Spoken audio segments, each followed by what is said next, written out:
Не знам дали сте размислувале во однос на наследството. Може би вака повозрастните, ако ги исклучам помладите, секој еден од нас со сигурност размислувал за наследство.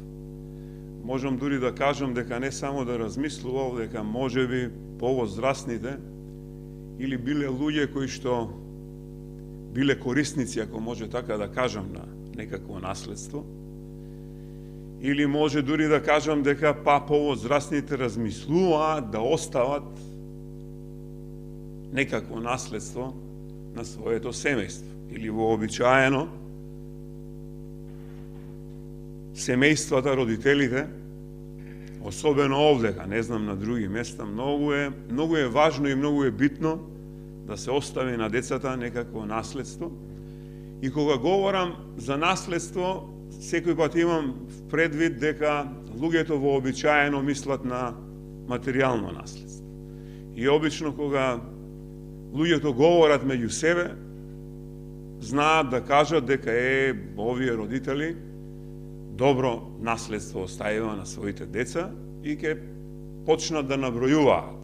Дали се тоа станови, дали се тоа куки, дали се тоа финансиски средства, во секој случај се говори за материјално наследство. Интересното е што јас оваа вечер сакам да говорам за едно друго наследство, или би рекол за нас е многу важно, тоа е духовното наследство. И интересното е, ако земете да ја разгледувате Библијата, ќе видите дека има многу луѓе, почнувајќи од Аврам, од цар Соломон, од цар Давид, тоа се луѓе кои што оставиле големо, би рекол, духовно наследство до ден денес, и тоа наследство ќе продолжи, верувам, во вечноста. Поттикнат од ваквото размислување, така и ја наслови вечерашнава моја бесета, што ќе биде вашето наследство. Што ќе биде, може да се вклучам, нели, општо нашето наследство. И интересното е што многу поважно од материјалното наследство е наследството што ќе го оставиме како луѓе кои што веруваат во Господ Исус Христос, како луѓе, милувам да кажам, кои што се вистински христијани. И како такви, дали размислуваме што ќе оставиме во наследство. И како поединци, меѓутоа сите ние, како поединци, и од друга страна сите ние па ја сочинуваме оваа локална црква или црква Добра вест, па ми минува низ ум што ќе оставиме како наследство. Ќе оставиме ли нешто во наследство како црква, како локална црква, како црква Добра вест. Како што прочита Боријан, веќе дојдовме до последната глава, до последните 4 стиха од посланието на апостол Павле до Тит. Измина можеби една година, но вечерва ќе го завршиме ова послание. И вообичаено овој фрагмент или овие 4 стиха од 12 до 15 обично ги нарекуваат завршни зборови и поздрави. Како секое едно писмо кога се пишува, на крајот вообичаено се поздравите и завршните зборови. И јас сакам, како што реков, да се обидам од овие 4 стиха оваа вечер, да видиме можеме ли како црква, можеме ли како поединци да се вклопиме, да се најдеме некаде за ова наследство за кое што би сакал да говорам оваа вечер. 12 стих вели: кога ќе ги пратам при тебе Артема и Тихика, побрзај да дојдеш кај мене во Никопол, зашто решив таму да презимувам. Многу вака во прв прочит би рекол разбирливи зборови, разбирлива реченица. Авторот на писмото си апостол Павле го завршува ова писмо, вели дека праќа двајца мажи, по име ги кажу Артема и Тихика, и му вели на Тит: побрза да дојдеш кај мене во Никопол. Таму апостол Павле планира да презими. Интересното е што треба да имаме во предвид кога е пишувано ова писмо, први век, дека немаме ниту мобилни телефони, нема факс машини, нема ДХЛ, апсолутно нема ништо со она што ние денеска располагаме. И ова писмо, кога е пишувано и кога патувало, единственото транспортно средство поморско биле некакви бродови, иначе по сувоземен пат тоа биле коњите, магарињата и камилите. Кога ќе стигне ова писмо, па уште ако има во него и прашална форма, па да го прашува Тит дали би можел да дојде, па кога би дошол, па кој ќе го врати тоа писмо, замине и отиде цела една година. Ова сето го говорам бидејќи од овој текст, од оваа 12 стих, апостол Павле праќа веќе двајца мажи, Артема и Тихика, и му вели на Тит: побрзај да дојдеш кај мене во Никопол. Никопол, повторно говорам, во овој контекст има можеби 7 или 8 града кои што го носат ова име.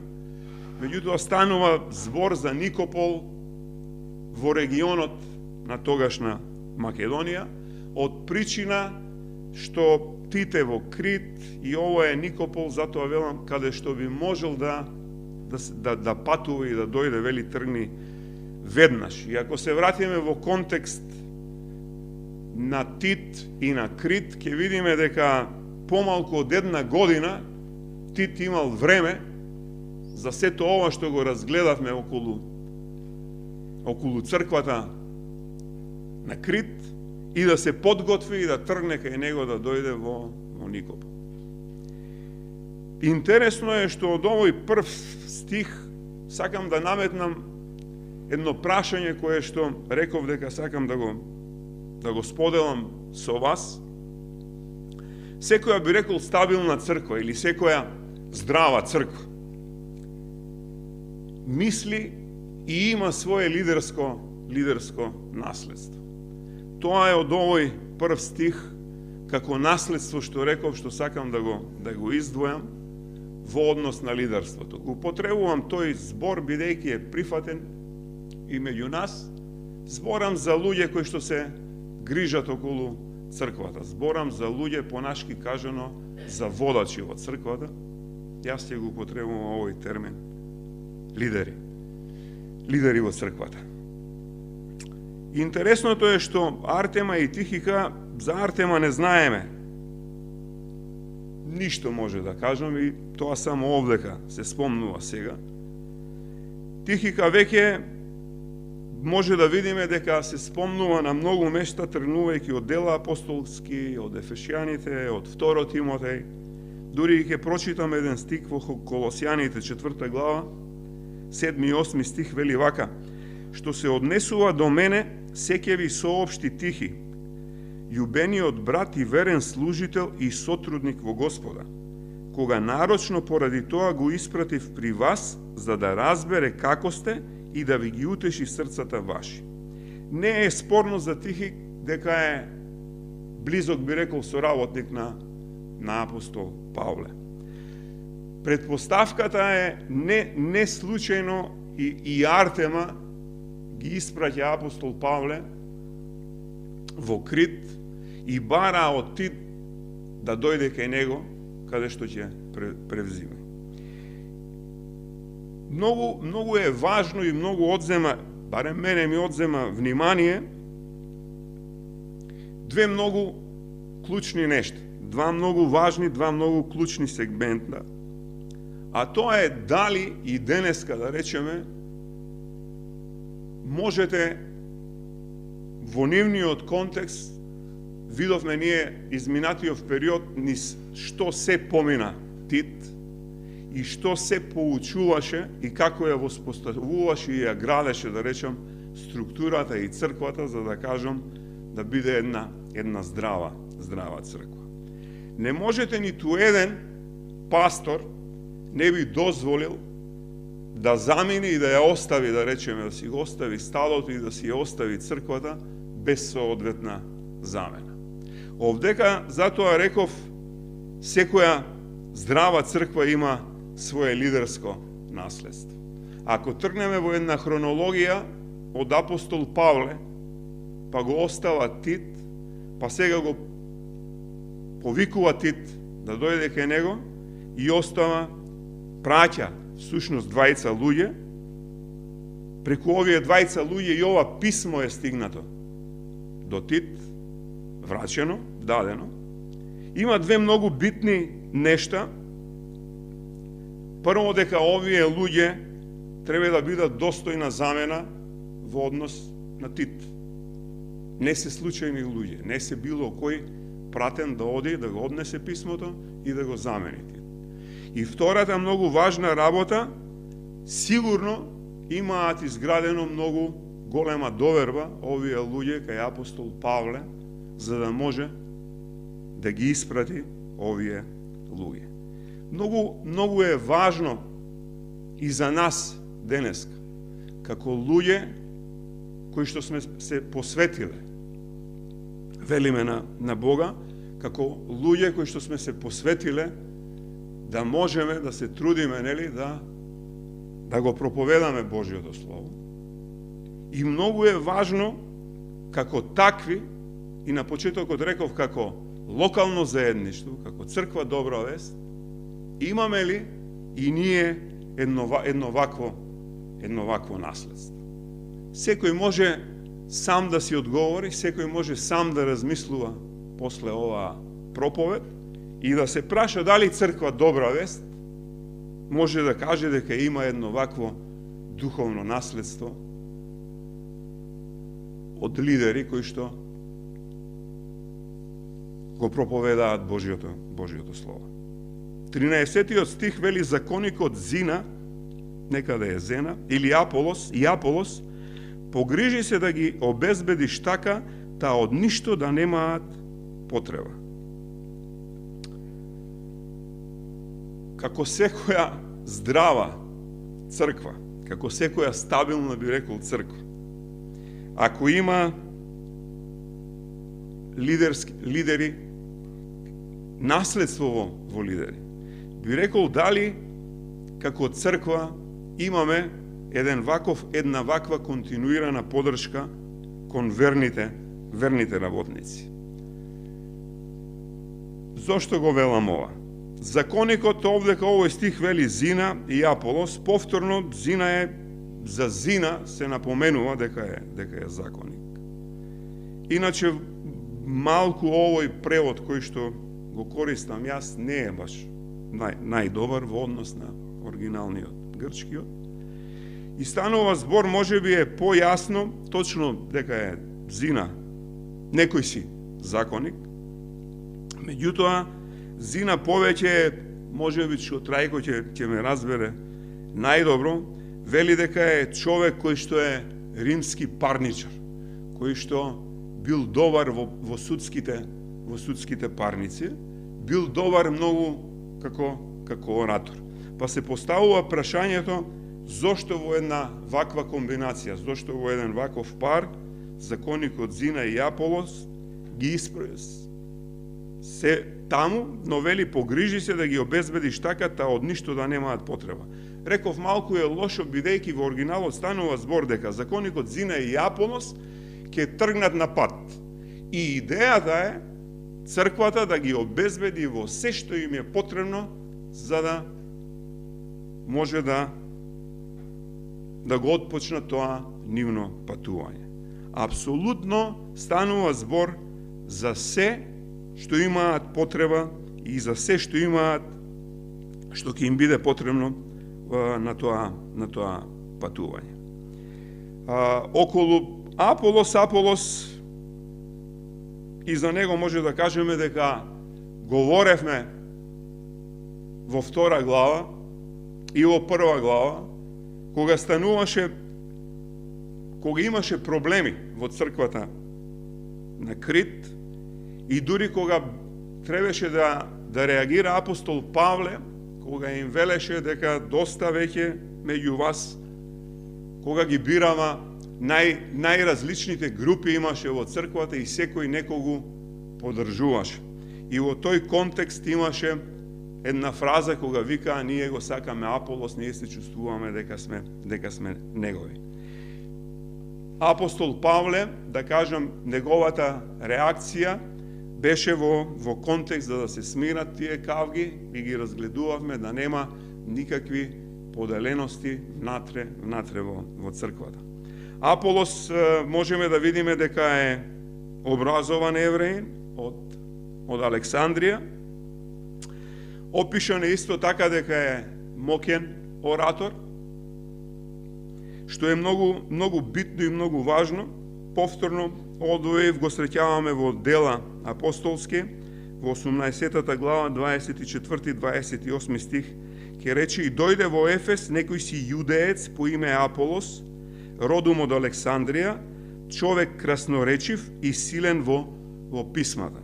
И овдека е красноречивоста, сака да каже, или во оригиналот е човек кој што е многу голем оратор. Кога станува збор, ќе видиме зошто е тоа така. Тој беше упатен по патот Господов и распален во духот, зборуваше и поучуваше правилно за Господа, иако знаеше само за Јовановото крштевање. Тој почна да зборува смело во синагогата. Кога го чуе Акила и Прискила, го прибраа и му објаснија патот Господов поточно. А кога тој сакаше да замине за Ахаја, браќата се обрнаа со писмо и учениците за да го примат. И тој кога стигна таму, многу им помогна на верниците преку благодата, бидејќи силно ги изобличуваше јудејците пред целиот народ, докажувајќи преку писмата дека Исус е Христос. Ова е можеби клучната реченица која ни дава одговор зошто во една ваква комбинација и двајцата се добри оратори. Едниот е добар познавач или добар правник, познавач на секуларниот закон, на римскиот закон. Другиот веќе видовме дека е образован евреин од Александрија. Интересното е што овие луѓе кога оделе и кога проповедале по синагогите.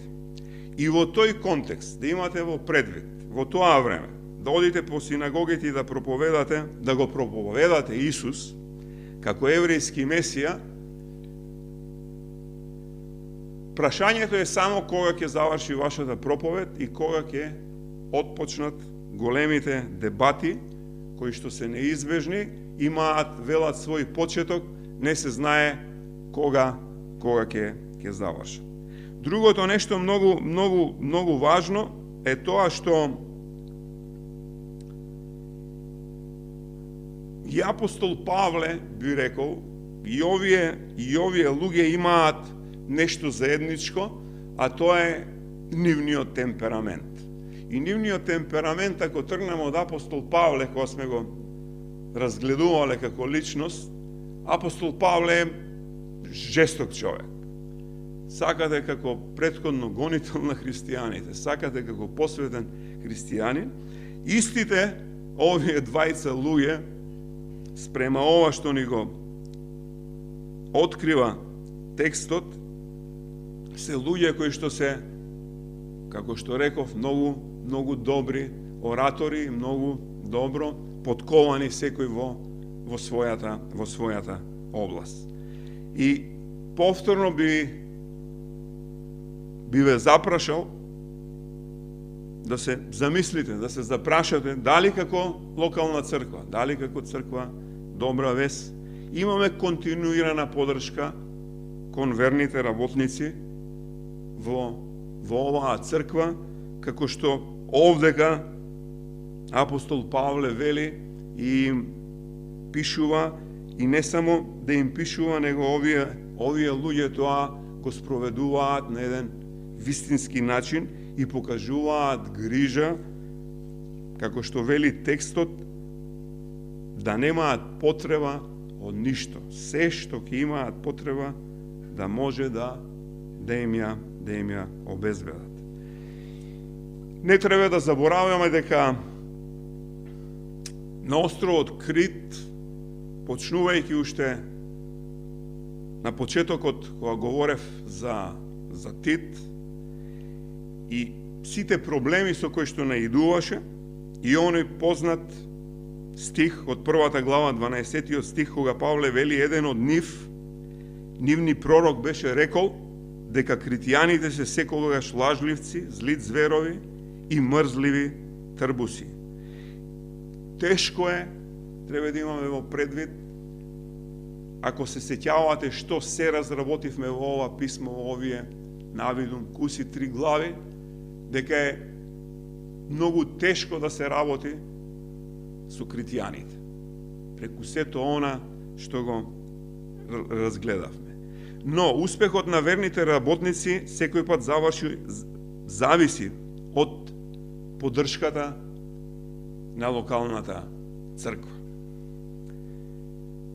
Интересното е што 14-тиот стих вели вака: а нашите нека се учат да прават добри дела за неопходните потреби, да не бидат бесплодни. Или нашите, или христијаните нека се учат да прават добри дела за неопходните потреби, да не бидат бесплодни. Добрите дела во ова писмо, добрите дела секој пат ми асоцираат на апостол Павле. И минатата проповед говоревме за добрите дела. Во 8 стих вели: верни се тие зборови и јас сакам да го утврдуваш тоа, та оние што поверувале во Бога, да се трудат и да се грижат за добри дела. Ова е полезно и добро за луѓето. Во втората глава, 14 стих па вели: кој се даде сами од себе си за нас, за да не избави од секакво беззаконие и да не очисти, да му бидеме народ избран, ревносен за добри дела. Секоја една здрава црква, секоја една стабилна, би рекол, црква, невозможно е да нема грижа еден за друг. И минатиот пат говоревме овдека само во овие што се вели завршни зборови, во овој 14 стих, единствено преку грижата и покажувањето на добрите дела едни меѓу други може да ја оствариме како верни луѓе.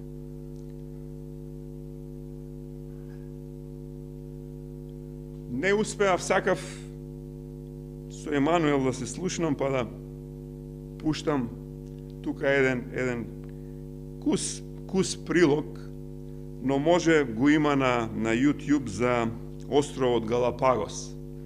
И идејата беше да видите една интересна работа за морската игуана. Тоа е посебен вид на гуштер кој што живее на островот Галапагос и тамо се едни преку други. Многу е интересна гледката. Интересното е зашто е посебен вид, бидејќи се, како што реков, морска игуана е, морски гуштер е, со иста големина како повеќето, но интересното е тоа што се хранат од морето, со планктони од морето, и можат дури да одат до длабочина до 15 метри. И не е тоа толку, да кажам, интересното, меѓутоа се сиво црни, и кога ќе излезат на тој карпест дел на Галапагос, исти се како карпите. Дури не можете да ги препознаете. Но уште повеќе да биде интересно зашто ви го говорам ова, од нив од време на време излегуваат црвени ракови. Они се како на купчиња, преплетени. Дали под нозете, дали од кај главите, раковите живеат под нив, во нив.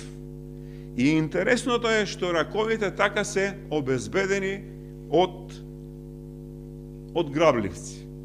Не можат да ги најдат и тука си се сигурни. Од друга страна, параковите се хранат и им ги чистат грбовите на овие гуштери, на оваа игуана.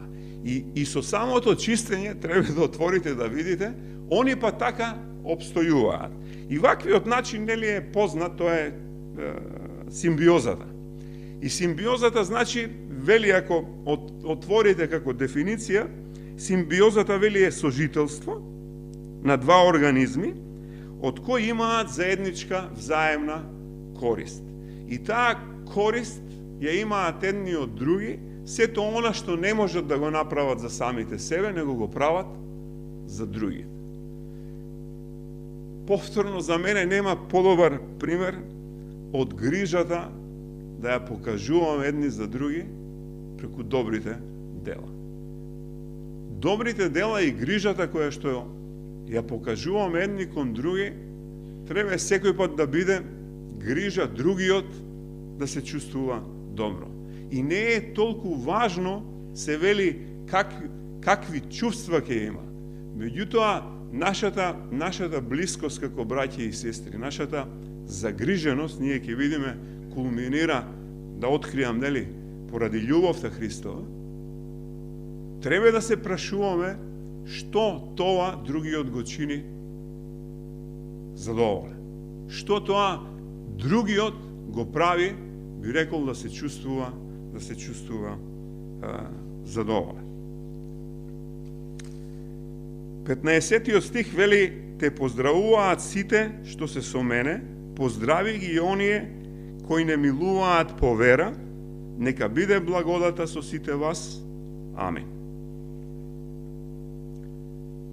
Не постои стабилна црква, не постои, би рекол, здрава црква, која што во своето наследство нема искрена љубов, но веќе не таа локална, би рекол, наша љубов која што имаме помеѓу себе си, него една глобална љубов, една љубов кон сите браќа и сестри кои што, нели, го имаат како глава Господ Исус Христос. Ние многу често и минатиот пат кажав нешто, кога ќе се видиме со луѓе од други цркви, многу често говориме дека треба да се обединиме. Во смисол, има многу нешта во текот на годината каде што можеме да настапиме обединето. Од причина, лично моje мислење, и така сме малку, и така многу, да кажам, не признаваат, бидејќи сме сектанти. Но од друга страна, и тие малку што ги имаме, да кажам, моменти за да покажеме една обединетост, да се обединеме, нели, да покажеме дека една целина, да ја покажеме таа љубов за која што говориме овде, викате поздравуваат сите што се со мене. Иако апостол Павле е на сосема друго место. И ова не е прв пат да упатува ваква една реченица и ваков еден поздрав. Без разлика каде бил, секаде каде што имало христијани, може да ја видиме таа љубов и таа загриженост едни за други. Но не декларативно, него суштински, вистински. И се враќам повторно на тие наши разговори, но и ние кои ќе дојдеме до некаква реализација и минатиот пат, кажав, почнуваат да се чувствуваат тие подели.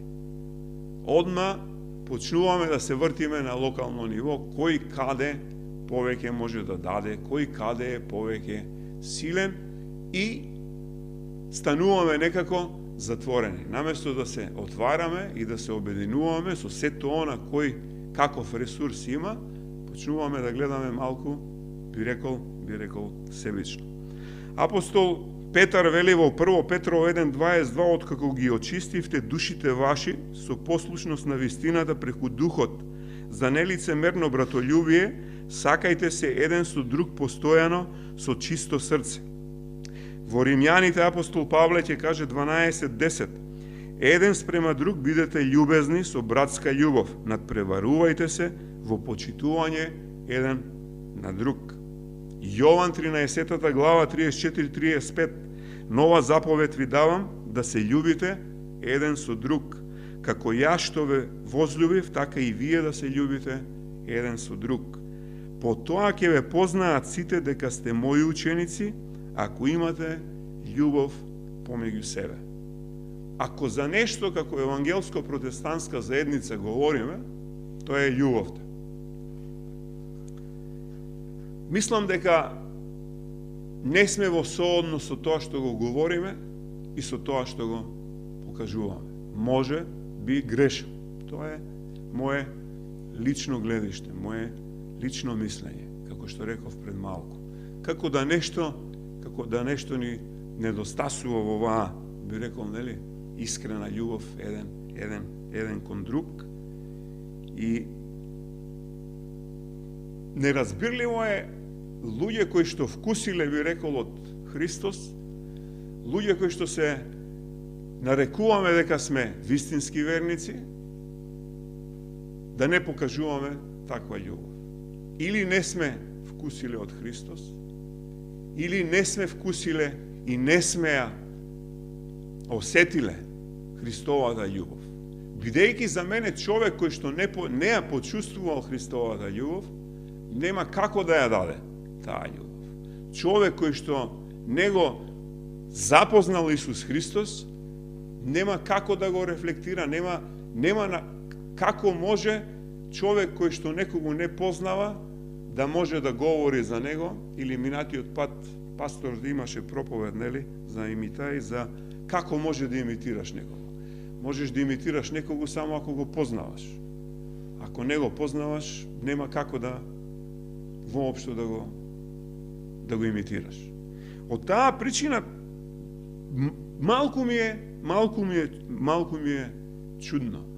Бидејќи, како што реков, нели, добро е од овие 4 стиха, нели, кога ќе си отидете овдека, да се запрашате, како што реков, што од црква добра вест за првите? Имаме ли лидерско наследство? Имаме ли континуирана подршка кон верните работници, оние кои што го проповедаат Словото Божие?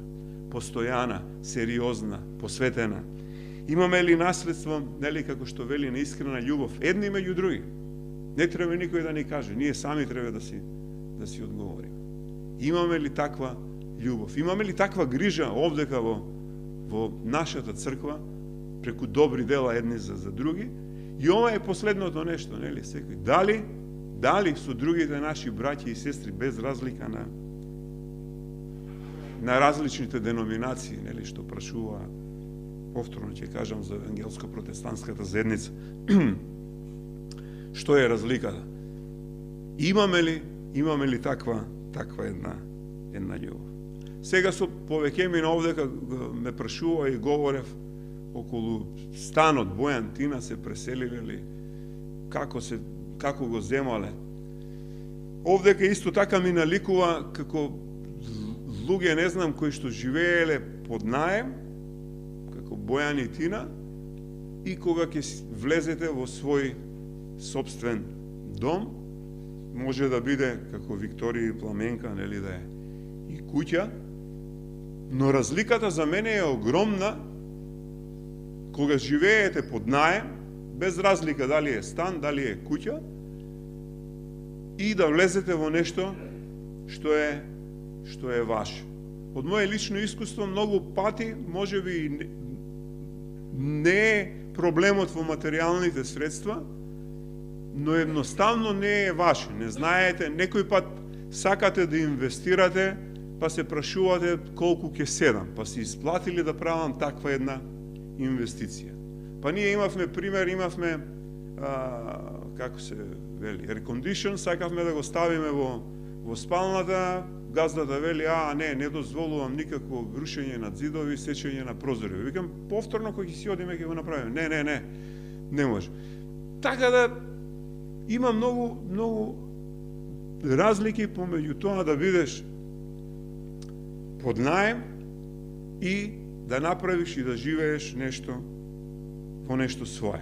Ова го говорам бидејќи многу христијани во своите собствени цркви се однесуваат како подстанари. Како да имаат страв да инвестираат, како да имаат страв да вложуваат. Нели? Како да не чувствуваат дека живеат во собствен дом. Нема таква некоја пак ќе кажам според мене, нема таков некој мотив, би рекол, кај нив, како да инвестираат во нешто што е нивно, во нешто што е наше. Чиво е оваа црква? Па оваа црква е на сите оние кои што сме се определили, нели? Верни 100 пати, рекол во добра лес. Него, како подстанари, треба да разбереме дека овие завршни зборови на апостол Павле и овие поздравни зборови, како што ги велат, јас сакав, затоа реков, имаме ли ние некакво наследство, ќе оставиме ли некакво наследство како црква добра вест. И ќе завршам можеби со една реченица од Мартин Лутер кој што ќе каже токму за ова писмо на апостол Павле до Тит, кој вели, ако ништо друго ова писмо, запомнете две нешта, вели, кое што не поучи ова писмо, а тоа е, вика, верата и љубовта. Верата во Господ Исус Христос и љубовта која што ни ја дарува, нели, Господ Исус Христос. Бидејќи несватливо е луѓе кои што се поттикнати, вели, од верата, само тие луѓе може да бидат извор на некаква љубов за која што говори. Размислувајте како завршница на ова послание, на ова писмо на апостол Павле до Тит. Од наредниот пат, кажав, ќе подсетам, ќе продолжиме со второто послание на апостол Павле до Тимотеј, за да ги видиме во еден хронолошки ред, реков. Дали како црква имаме лидерско наследство, дали како црква имаме континуирана подршка кон верните, имаме ли добри дела, мислиме ли едни за други, и дали имаме една глобална љубов надвор од црквата со другите браќа и сестри.